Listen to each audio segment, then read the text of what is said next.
So we've gone over audio jacks a little bit. The TS, TRS, and TRRS varieties. The tip, the ring, and the sleeve. So the sleeve will be the bottom part, the tip will be the top part, and rings, if there are any, are just separated by the black insulator rings. So that's 2, 3, and 4 conductors. TS with 1 signal conductor and 1 ground conductor would be a mono microphone. TRS with 2 signal and 1 ground would be a stereo connection, stereo speakers, or a stereo microphone. And TRRS, 3 signals and 1 ground, would be a headset microphone combo. Most normal, everyday computer audio jacks don't take TRRS. They'll accept only a stereo input or output. Cell phones, if they have a headphone jack, will generally take TRRS from what I've seen. And then, of course, you have 3 sizes, 2.5 millimeter, 3.5 millimeter, and 1/4 inch. 1/4 inch is usually for larger stereo equipment, and 2.5 millimeter is for some specialized telecommunications, phones and such. 3.5 millimeter,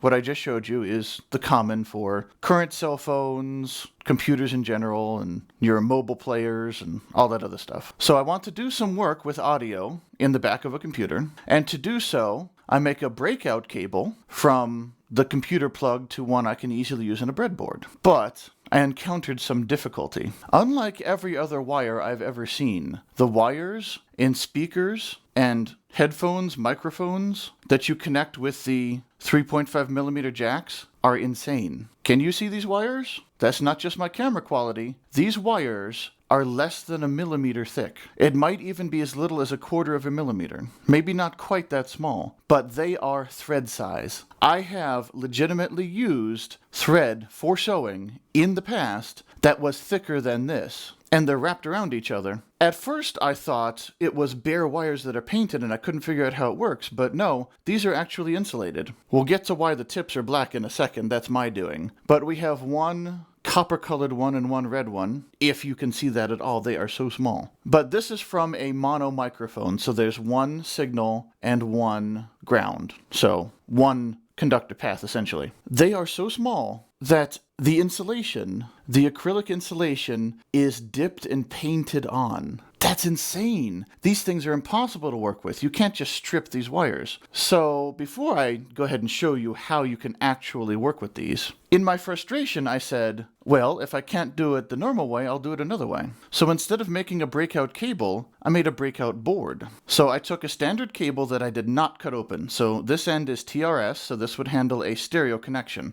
I chose this because I'll be doing it in the back of a computer, so TRRS would be unnecessary. It would be compatible though. These are backwards compatible because you just have insulation or not insulation. So if you use, for example, a TRS cable and a TRRS jack, you just short across. And if you use a TRRS and a TRS, they short across the other way. But the other end is this. So what I did was I clamped this. It's zip tied. I drilled holes in the wood and zip tied the cable onto here for stability. I used what's called bus wire. It's just uninsulated wire. This is 24 AWG solid. I think it's got tin in there. I don't remember. But it's basically just wire. And so I ran the bus wire up through the PCB and under, and then I basically pulled it tight. So the wire, see the TRS? The wire would be touching only one of the tip, the ring, or the sleeve, kind of hooked over it like this, holding it down. And then I soldered the wire onto the conductor and into the PCB. And then, of course, I just ran jumper wire to headers, and now I can use these 3 headers as that. So that's what I did because I did not want to deal with these wires. So this is great. I'm actually going to use this because it's real convenient. Now I can connect any of these to a breadboard. It's nice and secure and stable. This is a long cable that I can put into whatever I want. So this is still a great idea. So if you want to do this, can recommend. If nothing else, it teaches you how to solder very small things. The tip and the sleeve were not hard because I can just angle it away, but the ring, oh, the ring was fun. I actually got one of the little insulator rings a little too hot and it started to swell. So it's kind of popping out of its little slot, but I tested continuity and nothing shorted, so just be careful. But then I decided to do a little more research on Google about these wires because surely someone has come up with a method for this. And they did. You burn off the insulation. Now, they use something like a pen torch or other things like that. One of them even used an acetylene torch, and the idea there was they wanted to give maximum heat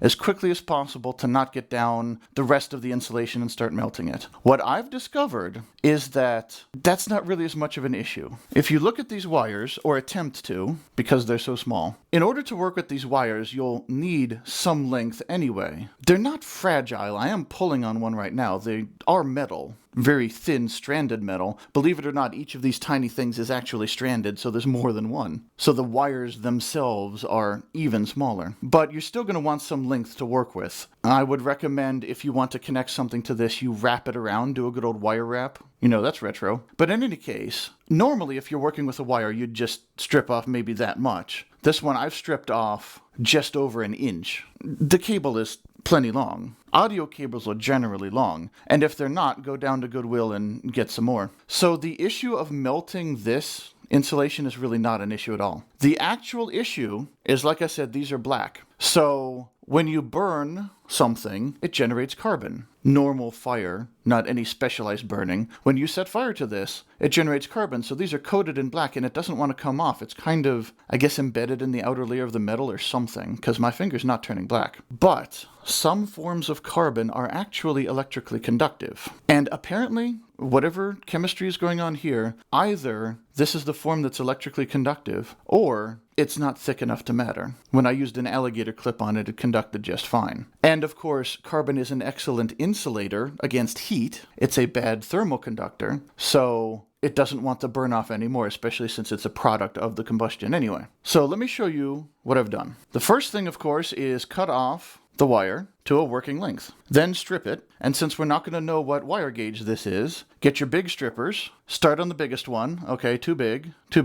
and then go down until it seems like it's a good size, and strip off plenty. So in this case, this particular wire, I used the one that's labeled 14 AWG solid, 16 AWG stranded. Who knows what wire gauge this is technically supposed to be, but that's the one that's stripped. And if you actually look at the plastic insulation, it's not an even cut, it actually is ripped, which means technically I used one that's too big. These wires are delicate, better too big than too small. We're not going for a beauty contest here. So now, there are two conductors. One of them is red and one of them is strictly copper colored. It looks just like bare wire, but it's not. I tested. It's not conductive. It's a clear coating or a copper colored coating or whatever, but you have two insulated wires here. So separate them, just so one's out of the way, and hold it down here. And then we're using one of these. This is just a campfire lighter. You can also use a lighter for your cigarettes or whatever, or a match. I wouldn't recommend a match because this one you can turn on, turn off easily. It's clearly running out of fuel. I have a few spares. But you can get these at the gas station or petrol station if you prefer. Just super cheap. So before I light this on fire, I'm going to tell you what happens because it's quick. So you'll be ready for it. So I'm going to light it and I'm going to put the flame on the end. And I guess I should mention why I'm using one of these. The first reason, it's cheap, and one of the things I want to emphasize is you don't always have to spend money, unless it's an oscilloscope we've discovered. The Arduino oscilloscope is great for simple visualization of slow signals, but I did have to get a real good oscilloscope for real work. But everything else, go with cheap when you can. There's no reason to not. If you're fabricating something for commercial sale, then go with the expensive parts. When you're just messing about and learning, don't spend $80 on something you could spend $1 on. But in any case, the other reason is this is going to be your lowest temperature flame. Because I've decided at least, that the insulation is not going to catch fire, it's not going to melt. And it's not. The outer insulation. This will, the acrylic, it's very thin, it's got a lot of surface area, and sometimes you'll light this, it'll catch fire and immediately go out. That's nice. Sometimes it'll catch fire and just walk right down there. So the first time you light it on fire, you just go like this, and that's all you do. Just touch the flame, pull it away, it'll go right out. We're not talking about high temperatures here. Well, the wire is, but not us. So if nothing happened, great. If it did walk down, then it's fine. So let's see what happens. So I'll put the flame on. And it didn't. I was about to blow and it stopped. So right now what I can see is bare copper colored wire here, and then red here. So this is about perfect. I'm going to do it some more for illustration, and I don't know how much you can see, that's why I'm talking so much, but this is perfect because it did not leave soot. It actually burned cleanly because it was so quick. So honestly, if I were actually doing this, I would stop here and test this end for conductivity and hope for the best. But let's continue. So there, it actually went out right before I blew. Hopefully you saw the flames start to walk down, and now everything is coated in a very thin layer of black. So what I'm going to do, make sure that as much insulation is off as possible. Now, see, we don't have any more acrylic insulation here other than little atoms, so the fire won't walk anymore. So I'm just going to hold it on the tip and apparently put it out with my breath. So let me turn my head a little bit, and I'm going to watch for the wire to turn orange, and it has turned orange. So basically, the wire turned orange, which means it was getting towards the melting point, and you say, you're melting wire with a cigarette lighter? Or a campfire lighter? Actually, yes. If you've ever seen hair or whiskers burn and it just kind of gets shorter, I managed to shrink the length of one of these wires with just this. It's just because there's so much thermal energy going into such a small thing so quickly. If this was any thicker, you'd never be able to do it, but because it's hair thin. So I don't need to do this, but I'll just do it again for illustration. So it's getting orange hot, and that means that there's nothing there but metal, and in this case, carbon. And of course, it's going to cool instantly because, again, lots of surface area relative to volume. And it's completely coated in black. None of it that I can see, maybe molecules, are rubbing off on my finger when I do this. You know, my finger looks completely clean. So you might say, oh, it's covered in soot. You had it perfect earlier. Yeah, I would have stopped earlier. But let's do it again. So you can see I already did it and tested it, but let's do it for the camera. So I stripped off the end of it. Then I'm going to use the same one, the 14 solid 16 stranded. And of course on this end go with the same color, so you just separate them. Going to do the red, so we'll do this. Straighten it out a little bit, light her up. I'm getting lucky, it's not walking down very far. See, I touched it immediately, it's already cool.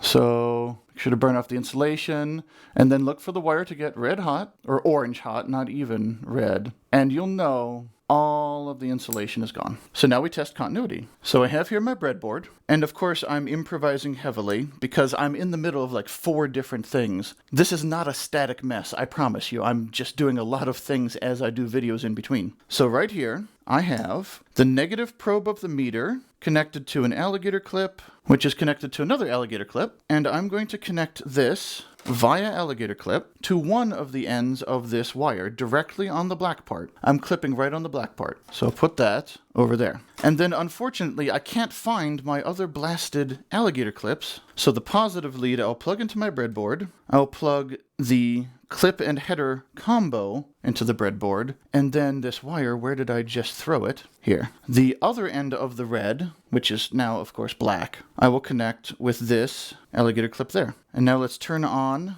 the resistance measurement of my meter.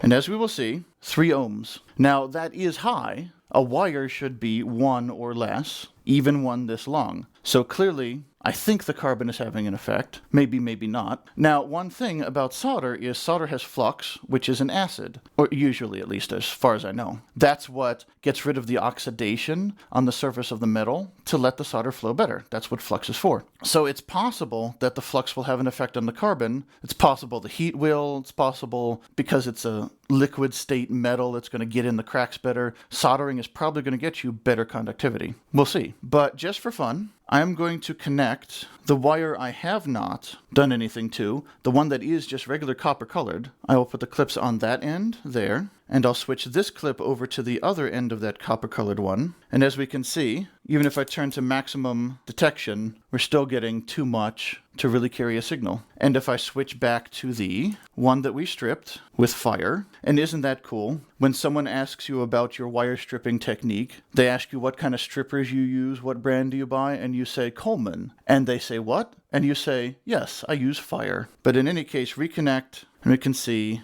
now I'm getting 10 ohms. So let me connect a little better. And to that spot, I'm getting 11. So let me try down here closer a little bit. And there I'm getting no connection at all. But if I make sure it's on that end, oh, I've lost it. Did I break my wire? Let me clip on and leave it. No, we're down to 10. So let me try this other end and steady this clip. And now I'm down to 4. So clearly, these little wires are awful to work with if you're not doing the actual manufacture. These are horrible, I hate them. But I think this is a further indication that soldering them will probably work. Take the end, burn off and clear the insulation off of a much larger piece than you should need, wrap it up for more surface area, and solder together, and I think we'll get a good connection. Let's try it. So I will now turn on my soldering iron, and while it's warming up, I will get started. So I have here a test PCB I won't need that I've been using for practice, so it's messy, but I've got some clean spots. Got my wire, and my soldering iron is set at 700 degrees. Fahrenheit, of course. Let me go get my chair. Abusing the fact that I can walk around my apartment while the camera films empty air. I hope you enjoy the view. And I suppose I should also grab my solder and my quad hands thing. This thing is pretty handy for holding things, and it's really heavy so it won't wiggle while you're doing anything. I know this is not the world's best angle, but I don't have a cameraman who can constantly adjust for me, so I'm doing the best I can. So I'm going to put my PCB in these clips so I can have it at a working height. There we are. And my soldering iron has long ago warmed up, so I'll go ahead and tin the tip of it to make sure I have good, clean surface. It's a little goofy because for noise purposes, I don't have my air on. All right, so I'll just throw one end on the floor. So I'm going to take my carbon-ended one, and the first thing I'm going to do is what's called tinning. Basically, you just put solder on the wire, and this is very delicate wire, and I'm using a 700-degree soldering iron. So I'm just putting solder directly on the tip, and I'm going to just rub it very gently and quickly on the wire. And as surmised, very little is getting on there. It's kind of going in between the carbon. It is going on there. So let me try a different approach. Let me actually clip this wire in midair. So I'll have this thing hold the wire, and now I'm going to try and solder and directly apply. Let's see if that does anything. Remember to not do this for too long at a time because you will be conducting heat all along the wire. So I'll try to do this very quickly, and the solder really is just not taking very well, which, like I said, I did expect.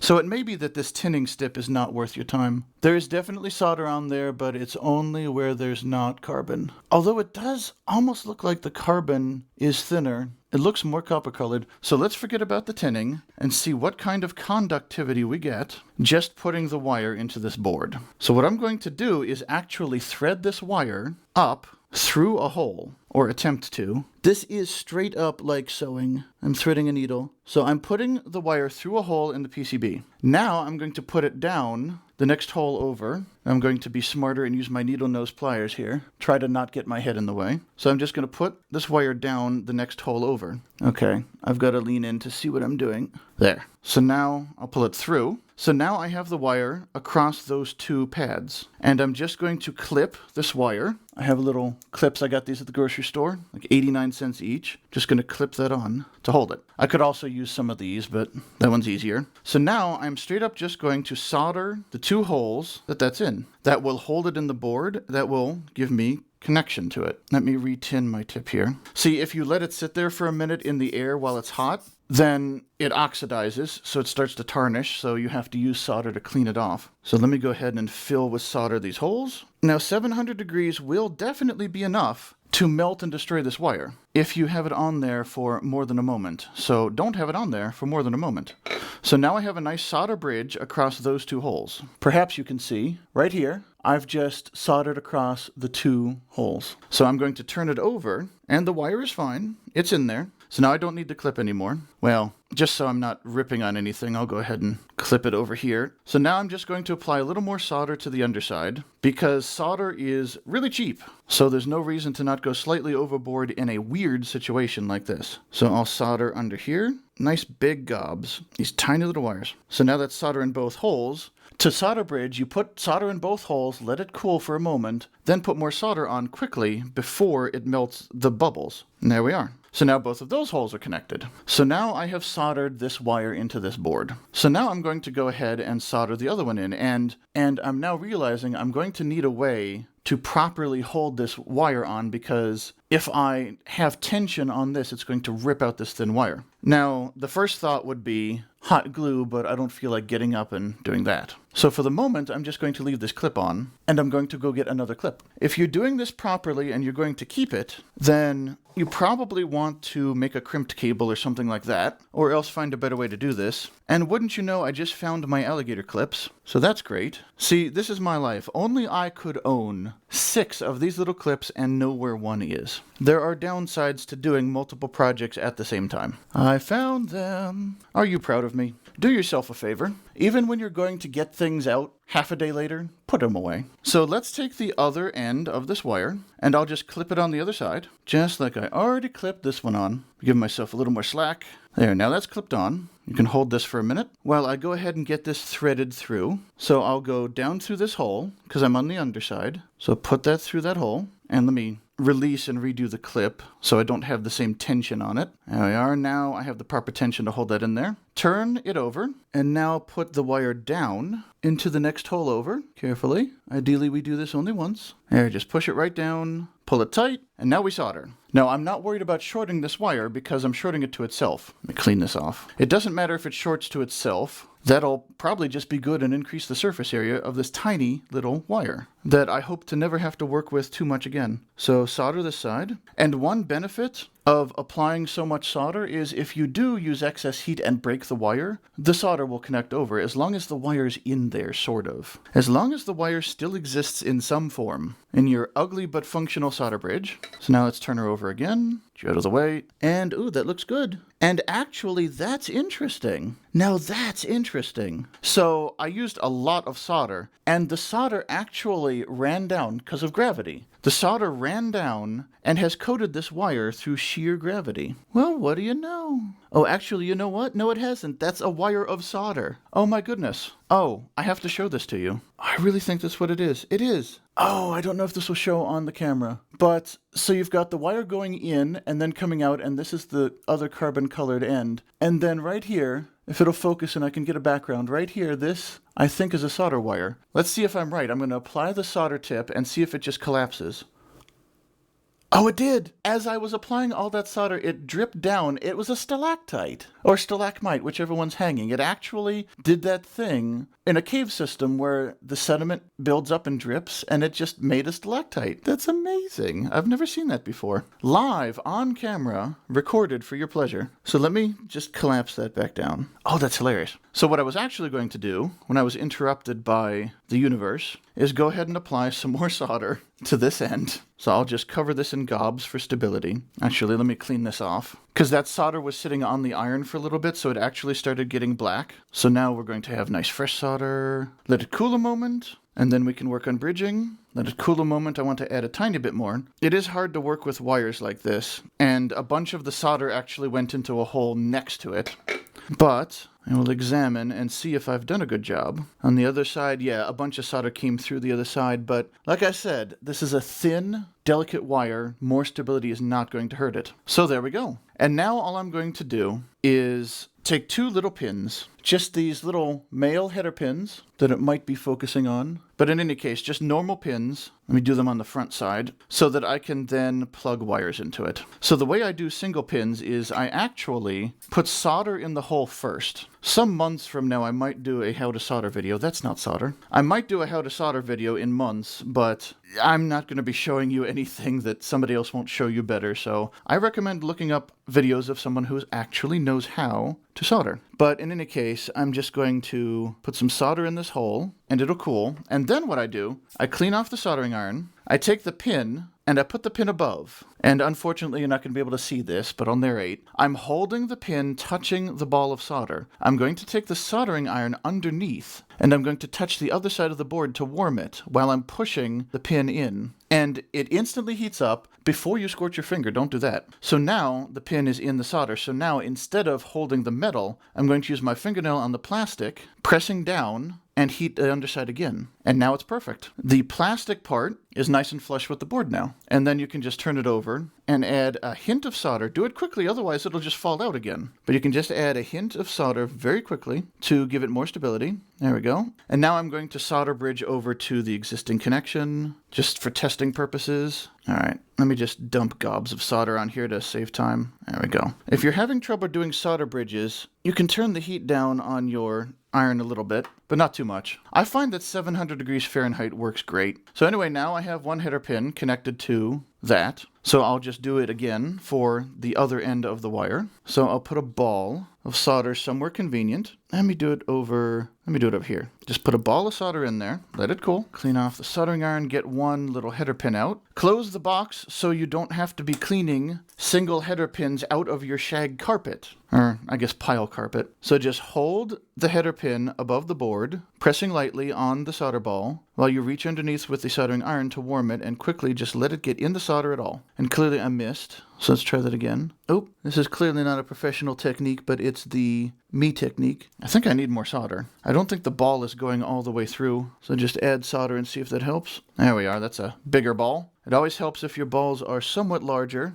than you think you're going to need. So let's try this again. And it's in there a little bit. See, the first one went flawlessly, so you know, ow, don't touch the hot metal. So you know I'm not full of it. I'm just failing right now. Ow, my goodness. What is my life right now? There we are. When it finally goes, it goes with a pop. So now that I'm done embarrassing myself, let me go ahead and solder bridge that one over. So I'll just add a tiny bit of solder to the underside of the header pin. Can you tell I've learned to solder only in the past week or so? I applied the heat too long, so I'm going to turn it over and make sure the header pin is still in. And indeed, it started to fall out. So we'll just put it back in. Get back in there. Doggone it. There we are. Fixed it. Now let's finish bridging. I did mention this isn't the proper way to do it. Just solder everything together. It'll be nice and pretty. So now, leaving these clips on just for fun, let's do a continuity test to make sure I have not destroyed my wires. So I'll just disconnect everything from these probes, and I'll even disconnect them rather than inventing a word. So I'm measuring the resistance. I'm just going to touch the two solder pads to see if I have a connection between the two wires before I bother to stand up. And look at that. I am getting a connection. Let's even do the header pins. See, I'm getting a varied connection. It went up 96 ohms. It went to 5 ohms. So